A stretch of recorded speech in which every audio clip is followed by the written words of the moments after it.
Greetings, friends, and welcome back to the Passing Through podcast. This is a new year. It's going to be a new me. I'm going to have a bunch of new interview episodes coming for you. There's going to be some exciting news. I have a lot to say, but I don't have a lot of time to say it, which is commonly what I'm finding every time I sit down to record an episode of this podcast. So much has happened since the last time I recorded an episode on Christmas Eve. Asha and I left Granada. We traveled south to a place called Gibraltar or Gibraltar. I'm not even sure exactly how it's pronounced, but the place is very odd, and I'm going to talk to you about that in a moment. But after Gibraltar, we went down to Tarifa, which was one of the most beautiful little places that we visited on our journey, and I was sad to leave it. After that, we kept moving into Portugal. We spent a little bit of time in a place called Faro, and now we are in some unknown location. And I can only speak for myself, but this year has been hectic already. It's been beautiful, but it's been busy, despite the fact that Asha and I had the last month or so off where we were just traveling, we were just brainstorming, we were trying to think of organizing community building events and NGOs and all kind of interesting things. So much of our time got eaten up by that process, by emailing and corresponding with potential guests and upcoming interviewees. So if you are getting tired of listening to me ramble and listening to me speak into this microphone, and you're itching for some conversation, for something a little bit more dynamic, for something more alive, then fear not. Soon we will have some episodes coming for you. I'm not sure why I say we there, because this is a one-man show, but you get the idea. As this is a one-man show, and I've been so busy, I haven't had as much time to dedicate to this podcast as I would like. I apologize for that, and I will try my best to get the episodes out more regularly. However, I often find that I am in some remote place with little to no internet coverage and virtually no ability to charge my laptop in order to record a podcast, let alone interview someone. So I'm trying to do what I can to mitigate that and plan ahead a little bit and put some stuff in a calendar and get back into a rhythm so that I could liven things up a little bit for you, dear listeners.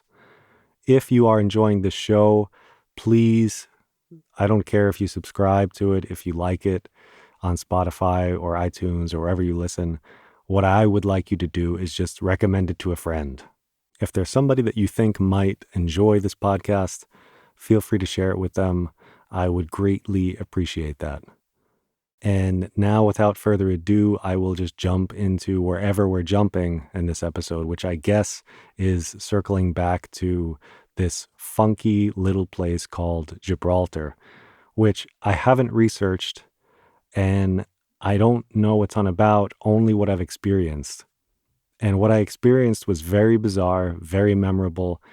It was a very uncanny, strange place. It's located nearly at the southernmost point of the European continent. They even claim to be the southernmost point, but this is a lie. Not only because you can look at a map and find that out, but while you're standing there at the lighthouse at the southernmost tip, you can look out and see that there is somewhere else on the European continent that is indeed more south. So it's odd that they claim to be the southernmost point, and yet it is demonstrably false. I don't know why they would pride themselves on such an obvious lie, but here we are. That's one of the first weird things about this place. The other thing to note is that it's technically in Spain. It's British, it's part of the UK, but it's in Spain. That also sounds a bit weird, right? How is that? Why? Where does that come from? I don't know. I don't know the history about it, but when you're walking around there, the architecture is definitely British, The pubs and taverns are serving Guinness, fish and chips, shepherd's pie, all of the kind of things that you would associate with Britain. There's even red telephone booths. But then things start to come apart at the seams a little bit, because in Britain, when you sit in a car, the driver's side is reversed. The steering wheel is on the right side and you're driving on the left side of the road. But in Gibraltar, everything is normal. The steering wheel is on the left side, you're driving on the right side. So it becomes a little bit peculiar, because when I've been in the UK or Australia or anywhere else that has an association with Britain, everything is reversed as you would expect it to be, except here. The other thing is the weather. You might imagine gray clouds and rain and blustery cold winds and just damp, moldy, oppressive, bleak atmosphere when you think of Britain. But here there are palm trees, there's sunshine, there are exotic animals and birds, and even monkeys. Yes, you heard this right. There are wild monkeys roaming around this place. Not just wild monkeys, but also chickens. Semi-wild city chickens roaming the street with authority and conducting themselves with depraved indifference to what anybody else wants, thinks, needs. The intensity of the arrogance of these chickens is unrivaled. And I don't know why there are wild chickens. They're actually not even chickens. I think they were roosters. I don't know why there are wild roosters roaming around, or why there are monkeys, and why the monkeys don't migrate to other places around Spain. This all adds to the weird atmosphere of this place. The other thing that's odd about it is when you walk in, if you're on foot, you have to cross an airfield on foot to get into this place. So it's an active airfield, and there are signs everywhere saying, be very careful, do not stop. You could be fined, you could be, I don't know, even jailed. There are potentially hefty penalties for walking around and taking selfies on this airstrip. That didn't stop me and Asha from doing it, of course, but that was our first introduction to the place. Once you pass the airfield and you start walking around in the town, you are assaulted by what feels like an open-air duty-free area, where there are an assortment of shops, high-end boutiques, brand names, potent fragrances just stabbing at your nostrils. It was pretty intense, and it perfectly accompanied the disorienting feeling of walking across an airstrip, feeling like you're in a delirium, and then opening a door and winding up in an outdoor duty-free area. There was something about it that felt a little bit like Disneyland, like a demented kind of Disneyland in southern Florida, where they wanted to create a UK world, and you just walk around and walk over cobblestones in tropical, balmy heat, listening to people talk in British accents as you eat some fish and chips and have a pint of Guinness, which is exactly what we did. And it reminded me of the kind of surreality, if that's even a word. Surreality? No, that can't be right. Surreality? I don't know. I'm going to have to Google that after this episode. But in any case, it reminded me of Burning Man in a way, in this subversive, irreverent, strange sort of juxtaposition of two different worlds or dimensions colliding, where you're in Spain and people are speaking Spanish and some people are speaking British English, and there are monkeys running around. And I have to tell you, the sight of a loose monkey, because let me just pause for a second.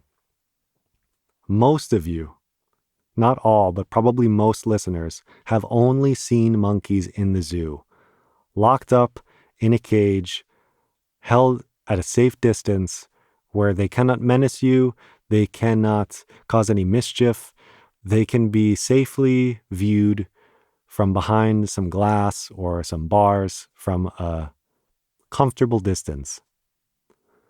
That was my previous association with monkeys.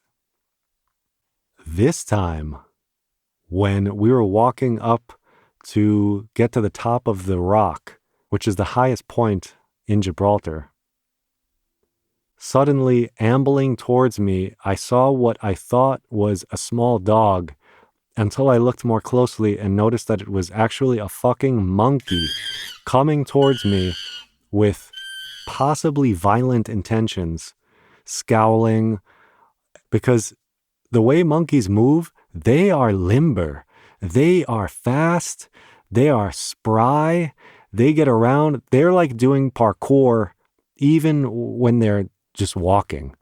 We watched a monkey just kind of casually walk across the street, jump off of a tree onto a ledge, and amble over some roofs to get a better view of the sea. Which was pretty amazing because he got there and just sat down and started peering out at the sea and stayed there for I don't know how long because we left eventually after watching him. It was like a slow motion music video for Otis Redding sitting on the dock of the bay. And yeah, it was weird. It was weird to just see a monkey out there doing gymnastics all around the street. But then the further you get up, you start to see more monkeys. You start to see exotic birds. And the monkeys are all up in your face. They're grooming one another. They got their asses out. They stink. They're loud. They're screeching. They're unpredictable. But then other monkeys, we saw the whole panoply of monkey personality. There were monkeys who seemed to be posing for pictures, like literally posing. I took some of these photos and it looked like professional portraiture. Like this monkey must have been previously incarnated as a model, as Zoolander, or I don't know who. But the monkey was legitimately posing for photos. It looked pensive. It looked aloof. It looked just demure, majestic. The amount of grace and cool this monkey had, the soft indifference that this monkey was able to convey with its face and its body was enviable. I could never achieve the cool. This was like the James Dean of monkeys, just hanging out, staring out at the sea, at ships on the sea. It was a spectacle. It was very odd, very surreal. The whole time I felt like someone must have put a dose of LSD in my fish and chips, or may have gassed me with some kind of psychedelic aerosol. I don't know what was going on in this place, but it was demented. That was the word I would use for this, and I've used it already, but that's just the one that bubbles up every time I think of that place. So if you have the chance ever in your life, if you happen to be around Spain and you're in the south, just go take a peek at Gibraltar and see what I mean about how strange and uncanny of a place it is. I don't want to beat your ears any longer with stories of Gibraltar because we have to move on to Tarifa. When we passed through Tarifa, this was also an exceptionally memorable place, except for different reasons. This place reminded me of the West Coast in America. It had very strong surfer California vibes. It was so chill. They had surf shops. There were campers everywhere, Volkswagens, people on the beach. And on the beach, this is where I saw one of the most wild spectacles of the year. Because we arrived on New Year's Eve and we figured that there would be a great party there because from Tarifa, you could look out over the sea and see Tangier. Morocco is within sight. You could take ferries from there to Morocco. So we figured, wow, we might even go to Morocco. And if we don't, we could maybe see some fireworks that are being lit off across the sea, and that's going to be crazy. And so we thought either way, there'll be something cool to do, and it'll be a memorable way to spend New Year's. But when we got there at sunset and we parked the car and took a walk down to the beach, I saw something that I had never seen before. And I feel like I've seen some incredible sporty things. I've seen people hang gliding. I've seen people doing the kind of water skis. I've seen snowboarding. I've seen skiing. I've seen all these kind of things. I've seen most water sports, I think, but I had never seen kite surfing the way that I had seen kite surfing here. Because in Tarifa, it is one of the most windy places in Europe.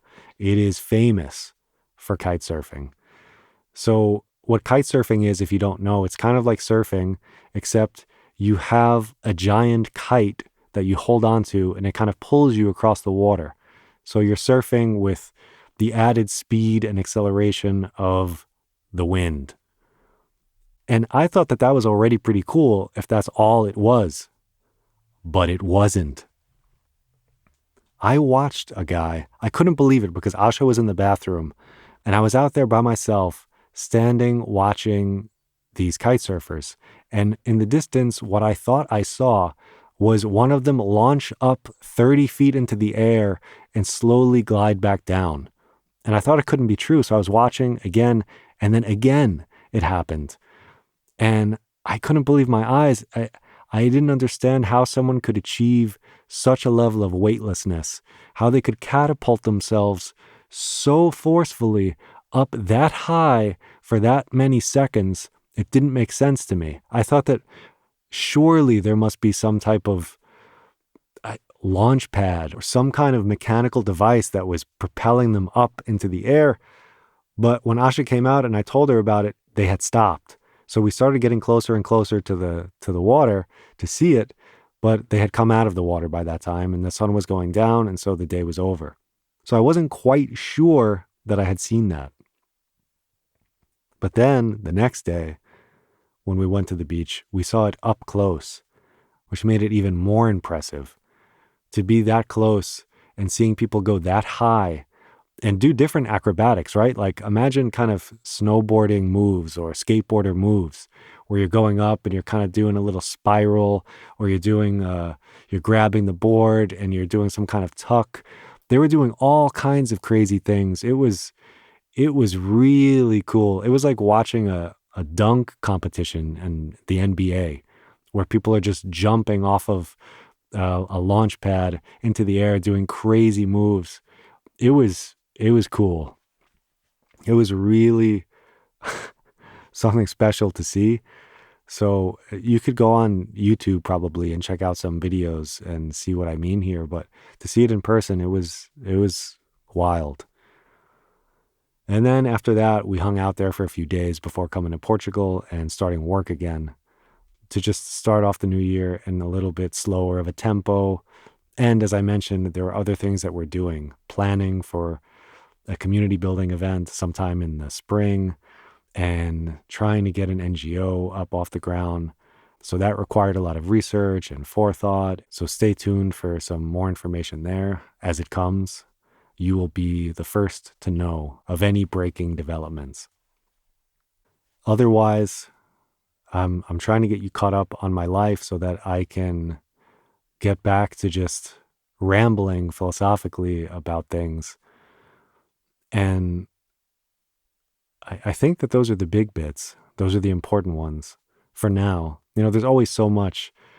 There's so much in a day, and the days just seem to keep getting faster. And that in itself is dizzying. We just crossed the threshold into a new year. I can't believe that this year moved by as quickly as it did. It was just a blur. We had hoped to volunteer at about a dozen different places, dividing our time between farms and communities, and we only managed to do about half that. And even still, so much happened, and there was so much learning, and we met so many people. And I alluded to that a little bit on the previous episode as I was thinking about New Year's and trying to sum up my thoughts about this year and try to impart some kind of learning or observation. But when I think about it, the immediate observation I have is that despite all of the growth, despite all of the memories and people and trees we've planted and brambles we've thrown out and how many flies have molested me and all of the things that have happened this year. One of the things that still sticks with me, like a little thorn from a bramble stuck in my paw, is the feeling of not having really changed that much, of not having really transformed or achieved anything particularly noteworthy, which on the one hand is a little bit spirit breaking. It's a little bit demoralizing, but on the other, it kind of makes sense, right? It reminds me of this Saturday Night Live clip with Adam Sandler. And he's like an Italian travel agent telling people about tours that they can do for Italy. And the whole bit is that he's cautioning people not to invest too much in this idea of going to a place and having their minds blown and being changed. Because he says that if you're sad where you are and you get on a plane and you go to Italy, you're going to be the same sad you that you are there, except in Italy. People love us, but every so often a customer leaves a review that they were disappointed or didn't have as much fun as they thought. So here at Romano Tours, we always remind our customers, if you're sad now, you might still feel sad there, okay? You understand? That makes sense? Our tours will take you to the most beautiful places on earth. Hike the cliffs of the Amalfi Coast. Fish with the nets in Sorrento. Do this, I don't know. But remember, you're still gonna be you on vacation. If you are sad where you are, and then you get on a plane to Italy, the you in Italy will be the same sad you from before, just in a new place. Does that make sense? There's a lot a vacation can do. Help you unwind, see some different looking squirrels. But it cannot fix deeper issues, like how you behave in group settings, or your general baseline mood. That's a job for incremental lifestyle changes sustained over time. I want to be very clear about what we can do for you. We can take you on a hike. We cannot turn you into someone who likes hiking. We can take you to the Italian Riviera. We cannot make you feel comfortable in a bathing suit. We can provide the zip line. We cannot give you the ability to say we and mean it. You know, the journey or the traveler, the experience doesn't change a fundamental fact about who you are. Not that sadness is a fundamental fact. You know, emotions are fleeting. All of them are ephemeral. But I feel mostly the same. I feel like I've learned some new skills. I'm more tolerant of ambiguity. I can roll with the punches a little bit more. But I have all of the same insecurities. I have all of the same doubts. I don't know what it is I want to do in this world.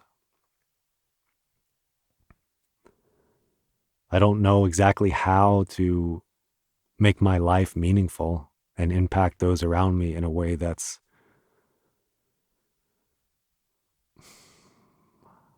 helpful. Of course, I do know that there are certain things that have become more clear to me, like the importance of community, the importance of being in touch with the land, the importance of animacy and indigenous wisdoms, and moving out of the head and into the heart and into the body and into the relational web of existence and how we all connect to one another. Like those things are for sure clear, but I felt those even before we started this journey. I guess it's nice that the journey has cemented those things instead of dispelling them. But I don't, but I still don't have a sense of direction. I still feel like a traveler. I still feel like we're journeying. And maybe that's the thing. These things take time. What's 1 year? This is something that I thought about this year because I heard someone talking about it, and they said, think about when you're a farmer. If you start at 30, you only have 30 tries. And I'm not starting at 30. I'm almost 40. So I have even fewer tries. It takes time to talk to the seasons. It takes time to watch a tree grow. It takes time to develop the kind of intimacy with an ecology to know what it needs or what you should do. These things don't come quickly. Actually, on this topic, I'm reading an incredible book. I know I always say every book I'm reading is incredible, and I've read excerpts from many books this year, but there is a book I'm reading right now that has been recommended to me many times, and for some reason I just never picked it up until the end of this year. Right after Christmas, I started reading it. And I'm only about a quarter of the way through it, but it has been so potent, so powerful, so touching. I was reading this book the other day because our ritual has been to wake up and I read a chapter aloud to Asha. And the book was so moving that I couldn't fight back the tears anymore. I was just crying, trying to finish this chapter. And it wasn't even about anything particularly sorrowful or sad. It was just about a woman befriending an old lady and spending Christmas with her. But it was the way it's written is so poetic, so simple, so deep, so beautiful that it just moves me. Nearly every chapter has been powerful. And there's one of these chapters that I was reading to close the loop here and get back to time, where the author is talking about her role as a mother and how she was cleaning out a pond on her property. And she had promised that her kids would have a pond to swim in when they bought the place. It was one of the promises that she'd made to them. So to make good on this promise, she started investing a lot of time and energy clearing out an old pond. And it had become overgrown with algae and mud, and it was just full of muck. So she was going in and scooping out buckets of mud, wearing, Wellingtons or knee-high water waders to try and clean up this pond. And it was just taking forever. Days had turned into weeks. Weeks had turned into months. When she got out the mud, the algae was overgrown, and she was trying to get out the algae, and then a different species would form. And she's a botanist, so she was looking at it under the microscope to try to identify what microorganisms, what little plants and things and bacteria, what paramecium are inside of here that are causing this bloom of algae. And when she would treat one thing, it would move the other way. And when she finally got the algae out, maybe there were some ducks or geese that came in there and started disrupting things. And it just became a whole thing where it turned into years, where the pond was still a process even when her kids were leaving to go away to college. And it was very beautiful and touching. And she draws interesting parallels and connections and observations, and she sees the symbolism in nature and how this pond is like motherhood, how she's out there just giving and nurturing, and new challenges emerge and new problems come up. And the pond always goes from a state of temporary clarity and ease back into disorder, back into something that needs intervention and care and attention and energy. And it's work, and it doesn't end. And the efforts that she puts into the pond will benefit the people who are on her land later after she's gone. And she has another beautiful chapter on maples and extracting syrup with her daughters out from these trees that had been planted there by people generations before her. And the way that the syrup is made, the way that the leaves on the trees through photosynthesis help pull sugar down into the root structures. And then in the winter, when the new buds are coming out and there are no more leaves, that sugar that was sent down to the roots is broken down and sent back up to these growing buds. And when we tap the trees and take out the sap from the tree, it's actually just this sugar that actually came from the sun. So it's actually just pure golden light that this tree consumed and stored for energy that we're drinking. And it's just so incredible and awe-inspiring, and it restores such a sense of wonder and magic to the world, to just simple kind of even mundane things, that I'm loving the book, and I can't wait to read another chapter tonight. The book, in case you're wondering, because I've just spoken about it for many minutes and I haven't given you the title of the book, but the book is called Braiding Sweetgrass, and it's by Robin Wall Kimmerer. And yeah, get it. Read it. You will love it. If you like this podcast, you will absolutely love it. Just her ability to speak. She's a poet, not that I am at all. That's not the parallel I'm trying to draw here, but her interest in nature, her interest in animacy, her interest in storytelling, her just everything about the book is incredible. So I've been thinking about time in this context. I've been thinking about nature, and I've been thinking about my relationship to it and what I can do to give back. Because another thing I heard, and I don't think it was from this book, I don't know if it was something I heard someone say or something I read or something in a podcast. Everything is just a blur to me lately, but it was that all life begins in debt to something else. Something like this. And this is very beautiful, because that means that we have a certain level of responsibility, a certain level of accountability to nature, because we are in deep debt to nature. It's not just our parents who raised us, or our families, or the roads and the infrastructure and education curriculum and whatever things that helped influence and shape your identity and who you are and whether you thrive or not. It's really about nature. All of the animals or plants, all the organisms that have lived and died to give life to you.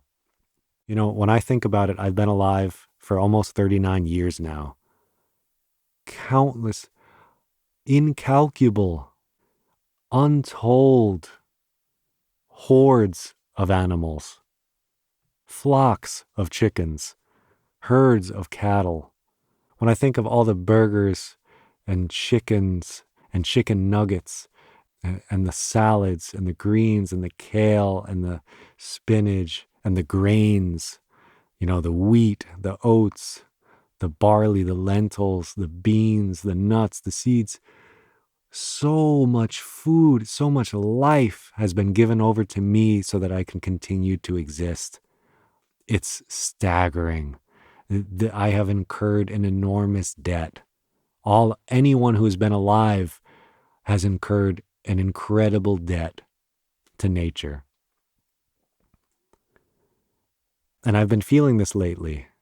And even when I eat now, I have such a deeper sense of gratitude for the food that I'm eating, because it's nourishing me. And without it, I would be starving. I would be in pain. I would eventually die. Even the water that I'm drinking, to have clean, drinkable water that comes out of a mountain spring is a miracle, it feels like. Think about how dependent we are on something as simple as water, and we take it for granted. When we have it on tap, where we could just walk over to our sink and let it run indefinitely and it doesn't stop, it really distorts our sense of what an incredible gift it is to have this. The place that we're at now is completely off the grid. So they have some mountain spring water that they use for drinking, and they capture rainwater for cleaning. They use it for watering their crops. They take some water out of the pond that's here on the property. and they also use that to water things.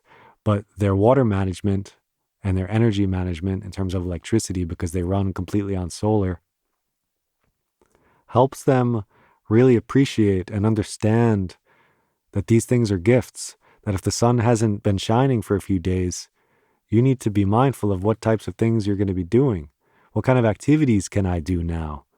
I only have so much power. I don't know when the sun's going to be back out. If this lasts for a few more days, I want to be sure that I could boil some water.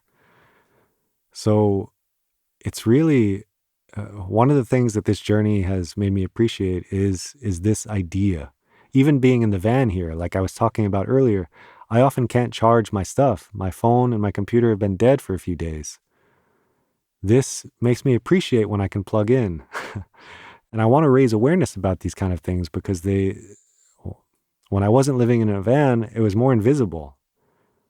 But when I'm spending time at my friends who are living this way, or I'm volunteering at farms or communities who live off the grid, it helps me understand this in a more deep experiential way.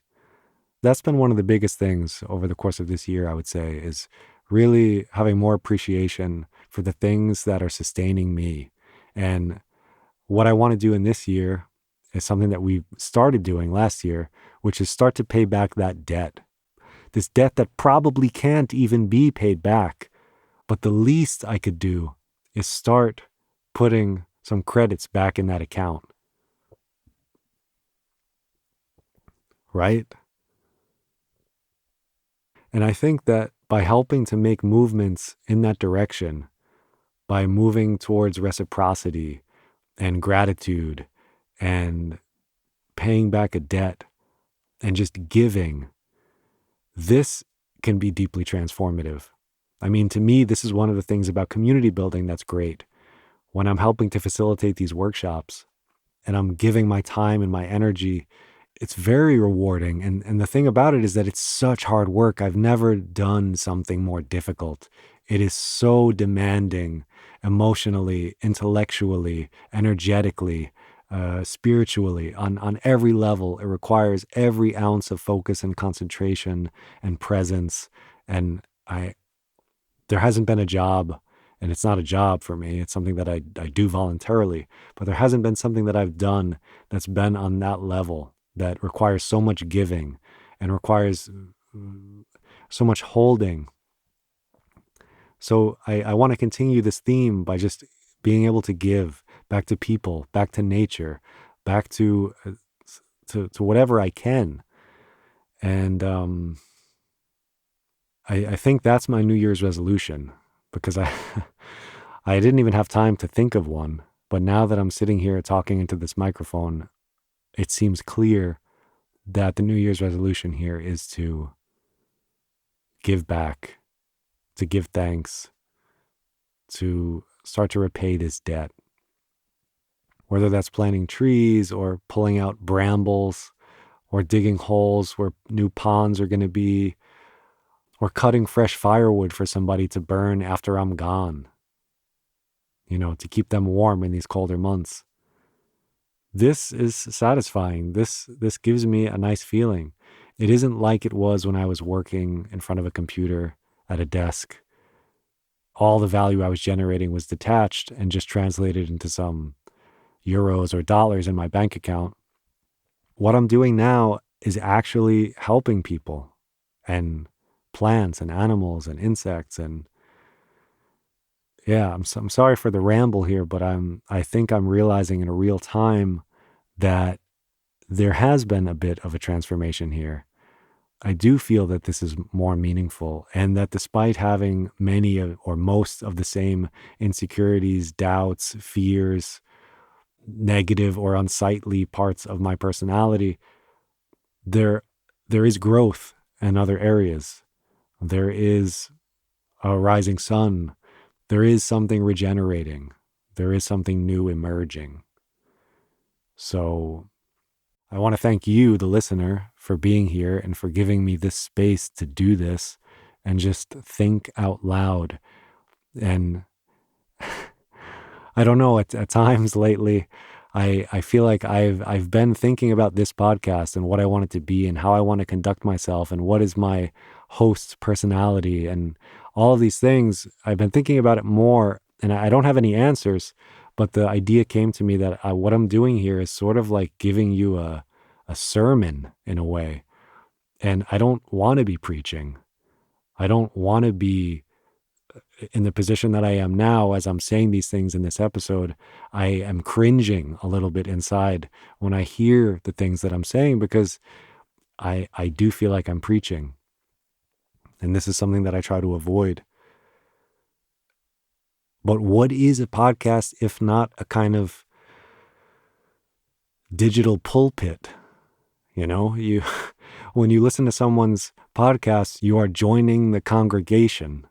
Why do people go to church on Sunday? In a way, I think podcasts for me, they've always served this kind of purpose where I listen to it and it stimulates a new thought or an idea or a feeling, and it gives me something to chew on or a different perspective. And it is like a sermon in a way. So why is it so repellent for me to think of this as preaching? Why does it cause me discomfort? Why do I consider deleting this episode instead of publishing it? If it's authentic, if it's true, if it's what I'm feeling at the moment, isn't this okay? I don't know. It's something for me to chew on and think about and interrogate and explore. And I guess let me know what you think. Do you want me to stop preaching and just start telling stories or start reading excerpts from books or giving book reviews or making weird music and psychedelic bits? Let me know. This show is yours as much as it is mine. That's the thing about it. I'm just here passing through, and I'm passing through with you. Outside right now, I have a visitor, I have a guest who has appeared at my door. So I'm going to have to go now. And I think this whole episode has been a sort of eco tip, so I don't have a dedicated one for you. But as always, be good to one another. Happy New Year, and I will see you next time.